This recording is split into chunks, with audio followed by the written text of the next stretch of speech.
LG कौन सी विधानसभा में से चुनाव लड़ा है, उसको सीएम के ऊपर थोप दिया है, सारी पावर सीएम से छीन ली है। केजरीवाल के पास सर्विस डिपार्टमेंट का सुप्रीम कोर्ट ने वर्डिक्ट दिया कि सारी पावर सीएम के अंडर आनी चाहिए। अमित शाह एक बिल लाता है, केंद्र सरकार एक बिल लाती है जिससे सारी पावर जो है सीएम से छीन के एलजी को दे देती है। 2 करोड़ जनता ने अरविंद केजरीवाल को चुना, मैंडेट सारा अरविंद केजरीवाल को दिया, तो सारी पावर चुनी हुई सरकार को छीन करके एलजी को क्यों थूप रहे हो? एलजी कौन है, कौन सी विधानसभा से इलेक्शन लड़ा है एलजी, आप बताइए। इनका एक काम गिना दीजिए, 1 मिनट सुनिए। 370 को छोड़कर इनके हिसाब से बाहर डंका बज रहा है वो छोड़कर, और राम मंदिर को छोड़कर। 370 राम मंदिर डंका छोड़ दे। अरे राम मंदिर को छोड़ दे, बीजेपी की देन है क्या? सुप्रीम कोर्ट ने वर्डिक्ट दिया है। भाई साहब काम कहाँ हुआ है? आप लोगों से काम पूछो तो आप लोग कोरोना वायरस के लॉकडाउन बता देते हो। आप ही के टाइम पे लॉकडाउन हुआ क्या? भाई कांग्रेस ने उस वक्त में देश को ऊपर लेकर गया जब देश 2 हिस्सों में टूट चुका था। क्या था हमारे पास में? इंडिया को नई शुरुआत कांग्रेस ने दिलाई। हम लोगों को जिन लोगों ने 70 साल संभाला, हम उन्हीं की बागी बन गए। बागी नहीं बन गए, पूरा देश बर्बाद करके रख दिया। आज देश पता, अगर शुरू से बीजेपी की सरकार होती ना तो आज देश कहाँ से कहाँ होता। देश को बर्बाद कर दिया कांग्रेस। 70 सालों में तो इंडिया यहाँ पर आया ना। पूरा भ्रष्टाचार हर जगह बगैर घूस के काम ही नहीं होता कहीं पे भी। आप लोग को मालूम होना चाहिए कि भारतीय जनता पार्टी जहाँ से भी जीती है वहाँ से 10 दिन 12 दिन का समय लिया गया है। क्यों समय लिया गया है? घोटाला करने के लिए, यानी कि उसको घोटाला करने के लिए, और कहने का मतलब है ईवीएम को हैक करने के लिए। आपने 36 लाख रोजगार की निकाली थी। 36 लाख रोजगार आपने निकाला था, बिल पास किया था। बताओ अब तक कितने रोजगार आपने लगाए हैं? नौजवान आधे से ज्यादा सड़कों पर घूम रहे हैं। भाई साहब आप न्यूज एंकर है, न्यूज चैनल वाले, आप लोगों का काम बनता है कि आप सही बात कहें। जब आप पीएम का इंटरव्यू लेते हैं तो दुनिया भर की बातें करते हैं उससे। आपने खाया क्या, आपने पिया क्या, आप उससे पूछो ना आपने किया क्या। हमारा देश सिर्फ इस बात के ऊपर टिका हुआ है, हम लोग सिर्फ हिंदू मुस्लिम कराते हैं। 2024 आ गया, क्या लगता है? सुनिए, 2024 आ गया, अब तो कोई खबर नहीं है। जैसे भैया बोल रहे हैं कि बीजेपी सरकार आई है, रोजगार नहीं है, ये नहीं है, और बीजेपी सरकार सिर्फ हिंदू मुस्लिम करती है, तो इस पे क्या कहना चाहिए? क्या हिंदू मुस्लिम करती बीजेपी? भाई साहब आपने 36 लाख रोजगार की निकाली थी। 36 लाख रोजगार आपने निकाला था, बिल पास किया था। बताओ अब तक कितने रोजगार आपने लगाए हैं? नौजवान आधे से ज्यादा सड़कों पर घूम रहे हैं। भाई साहब आप न्यूज एंकर है, न्यूज चैनल वाले, आप लोगों का काम बनता है कि आप सही बात कहें। जब आप पीएम का इंटरव्यू लेते हैं तो दुनिया भर की बातें करते हैं उससे। आपने खाया क्या, आपने पिया क्या, आप उससे पूछो ना आपने किया क्या। आप असदुद्दीन यूनिवर्सिटी इंटरव्यू लेते हैं, उससे पूछते हो तुम क्या करते हो। दुनिया भर के मंत्रियों से इंटरव्यू लेते हैं, उनसे डायरेक्ट इंटरव्यू लेते हैं। पीएम से क्यों नहीं लेते आप इंटरव्यू? उससे जाकर पूछो आपने किया क्या। भाई किसी की हिम्मत नहीं है न्यूज एंकर की। 9 साल में काम हुआ है? भाई साहब काम कहाँ हुआ है? आप लोगों से काम पूछो तो आप लोग कोरोना वायरस का लॉकडाउन बता देते हो। आप ही के टाइम पे लॉकडाउन हुआ क्या? भाई कांग्रेस ने उस वक्त में देश को ऊपर लेकर गया जब देश 2 हिस्सों में टूट चुका था।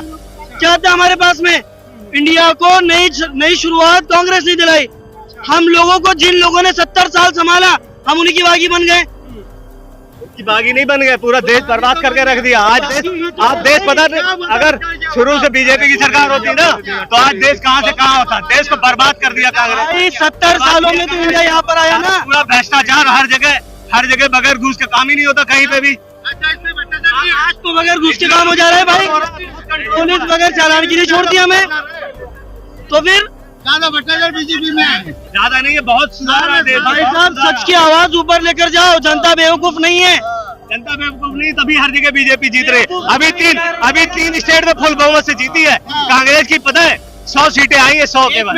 हटा दो ना भाई, मशीन हटा दो, पता चल जाएगा। भैया सुनिए देखिए, अब वो मशीनें हटा दो 100 सीटें कैसे आई? 100 सीटें कैसे आई? 100 सीटें शायद आप लोग को मालूम होना चाहिए कि भारतीय जनता पार्टी जहाँ से भी जीती है वहाँ से 10 दिन 12 दिन का समय लिया गया है। क्यों समय लिया गया है?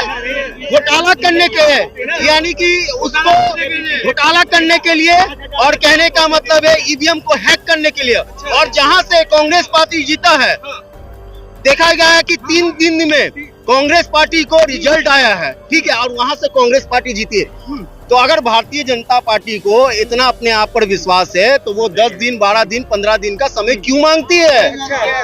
वोटिंग करने में क्यों समय मांगती है? 3 दिन में कांग्रेस का फैसला सुना के दे देती है और अपने 10 दिन 15 दिन के बाद वो सुनाती है। देखो ऐसा है कि भारतीय जनता पार्टी कार्यकर्ता को इतना खुश होने की कोई जरूरत नहीं है। कि यही राज कर रहे हैं। 9 साल इनको राज करे हुए हैं। 60 साल पहले इस देश पे कांग्रेस ने ही राज करा है और कांग्रेस ने काम भी करा है धरातल पे। नहीं, काम तो किया है। इनका एक काम गिना दीजिए, 1 मिनट सुनिए। 370 को छोड़कर इनके हिसाब से बाहर डंका बज रहा है वो छोड़कर, और राम मंदिर को छोड़कर। 370 राम मंदिर डंका छोड़ दे। अरे राम मंदिर क्यों छोड़ दे? बीजेपी की देन है क्या? सुप्रीम कोर्ट ने वर्डिक्ट दिया है। नरेंद्र मोदी का 2003 का इंटरव्यू याद करिए आप, जब उसने बोला था कि हमारे हित में नहीं है। एक पत्रकार ने बोला कि आप बिल पास करके लाइए और मंदिर का फैसला कर दीजिए, तो नरेंद्र मोदी ने बोला कि हमारे हाथ में नहीं है, ये सुप्रीम कोर्ट तय करेगा। ये क्रेडिट दे रहे भाजपा को। भाजपा की नीतियों के खिलाफ अगर मुसलमान बोलेगा तो उसको पाकिस्तानी बोल दिया जाएगा, अगर कोई सिख बोलेगा तो उसको खालिस्तानी बोल दिया जाएगा, अगर कोई दलित बोलेगा तो उसको इंडियन बोल दिया जाएगा। ठीक है, भाजपा के भ्रष्टाचार के खिलाफ ये कुछ नहीं बोलेंगे। अजीत पवार चक्की पी सिंह, नरेंद्र मोदी सिंह चक्की पी सिंह, अगले दिन उसको डिप्टी सीएम बना देंगे आप। ठीक है, छगन भुजबल जेल जाने वाला भाजपा में आया, सदाचारी हो गया। भाजपा एक वॉशिंग मशीन है, इधर से डालो उधर से सदाचारी बन के बाहर निकल जाता है। जो बच्चे पढ़ते हैं वही पास होते हैं, जो फेल होते हैं उन्हें फेल ही किया जाता है। हाँ, ये ध्यान रखना, जो पढ़ते हैं ना वही पास होते हैं। अब तुम सोचते हो जो पास हो रहे हैं उन्हें भी फेल कर दे, मतलब बीजेपी में जा के जबरदस्ती पकड़ के लाए उन्हें कि इन्होंने भ्रष्टाचार किया है। जो भ्रष्टाचार करेगा जेल तो जाएगा, जो चोरी करेगा। अजीत पवार क्यों नहीं गया जेल? अजीत पवार का नहीं पता, जो चोरी करेगा वो जेल जाएगा। मनीष सिसोदिया, संजय सिंह, सतेंद्र जैन, तीनों लोग अगर भारतीय जनता पार्टी ज्वाइन कर, बोलने दो ना, बोलो फिर आप बोलो। अच्छा, बोल रहे नहीं। मनीष सिसोदिया, सतेंद्र जैन और मनीष सिसोदिया, ठीक है, अगर ये तीनों बंदे भाजपा ज्वाइन अगर कल कर लेते हैं तो केंद्र में बड़ा पद मिला जाएगा और एक को पद्मश्री से सम्मानित करा जाएगा। ये क्या बात कर रहे हैं? भैया, मेरा आपसे सवाल है, आपने अजीत पवार की बात करी और शरद पवार की बात करी है। इससे पहले देखा जाए तो ये 2001 से लेकर 2003 में बीच में सिंचाई मंत्रालय इनके अंडर रहा है, और सिंचाई मंत्रालय के इनके लगने की देरी नहीं हुई थी और घोटाला इनका पहला सबसे सामने आ गया था मुंबई में। आपको भी पता होगा ये चीज। तो मैं ये जानना चाहता हूँ, अगर 2001 से लेकर 2014 तक जब इनका 2003 में घोटाला सामने आ गया था, तो 14 तक कांग्रेस की सरकार क्या कर रही थी, अंदर क्यों नहीं कर पाई थी? देखिए, ऐसा है, कांग्रेस ने गलत उपयोग नहीं करा सीबीआई और ईडी का। जहां निष्पक्ष काम करेगी सीबीआई ईडी, वहीं आज मेरी बात सुनिए, उसको तो अंदर करना चाहिए। 5% कन्विक्शन रेट है और उसमें रिजल्ट क्या है? 0.05%। ये इनकी सीबीआई और ईडी है। एक दिन के लिए सीबीआई और ईडी दे दो, आधे से ज्यादा भाजपा के नेता जेल में होंगे। यही होगा, यही करेंगे सरकार आने में, यही करेंगे। सरकार आएगी ना तो ये यही करेंगे। इन्होंने बता दिया अपने मुंह से, जितनी सरकार बनेगी ना कांग्रेस की तो ये यही करेंगे। इन्हें एक दिन के लिए चाहिए। इनको डर लगने लगा है। मोदी जी कहते थे make in India, Khelo India, digital India. जब विपक्ष गठबंधन ने अपना नाम इंडिया कर लिया तो मोदी को इतनी नफरत हो गई इंडिया से कि उन्होंने इंडिया इज भारत, कॉन्स्टिट्यूशन की जो किताब है उस पर इंडिया हटा के भारत लिख दिया गया। इंडिया दैट इज भारत, मैं बता रहा हूँ ना। आमंत्रण जब हुआ, G20 सम्मेलन जब हुआ तो उस पर भारत हटा के इंडिया क्यों लिखा गया? फिर इंडिया क्यों लिखा गया? आमंत्रण पत्र पे उन्होंने भारत लिखा था और बाकी और कहीं नहीं। G20 का जो मेन्यू कार्ड था ना, जहाँ पे बैठे थे वहाँ पे भी भारत लिखा हुआ था। प्रधानमंत्री जहाँ बैठे थे वहाँ पर भी भारत लिखा था। इससे पहले इंडिया लिखा गया था। इस पे ये नहीं बोलेंगे। सांसद ब्रजभूषण सिंह पे ये नहीं बोलेंगे, मणिपुर पे ये नहीं बोलेंगे। बिल्किस बानो के बलात्कारी भाजपा ज्वाइन कर लेते हैं, उन पे ये नहीं बोलेंगे। भ्रष्टाचारी, बलात्कारी, लुच्चे, लफंगे, गुंडे अगर किसी पार्टी में जाते हैं तो भाजपा में जाते हैं। ठीक है, ये उसका जवाब इनके पास नहीं है। सारे कांग्रेस से छोड़ के आते हैं, ये ध्यान रखना। सारे कांग्रेस से ही आए, वो छोड़ के। हाँ, ज्यादातर कांग्रेस से ही छोड़ के आए जिन्हें लुच्चे लफंगे बता रहे हो। मैं आपको बताता हूँ इनकी विचारधारा क्या है। 2014 से पहले अभी कुछ लोगों ने बोला कि रोड बनना स्टार्ट हो गए 2014 के बाद, तो मैंने उसको जवाब दिया कि 2014 से पहले वो जमीन के अंदर चलते थे और जब से भाजपा आई है 2014 के बाद ही जमीन पे चलना स्टार्ट करा, वरना ये जमीन के नीचे चलते थे लोग। नहीं, काम हुआ है, उनके काल में भी काम हुआ। अच्छा भैया, क्या लगता है 9 साल में भाजपा सरकार ने काम किया है? अरे कोई 9 साल में खाली चुतियापा किया है। कोई कॉल नहीं आ रहा है। भाजपा सरकार ने काम किया है, खेल को बेचा है, रेल को बेचा है, LIC बेचा है, रेलवे बेचा है, सारे चीज को बेच दिया भाजपा ने। इतने सालों में जो बीजेपी ने भाजपा। आप रह गए बस, आइए सर, आप रह गए बस।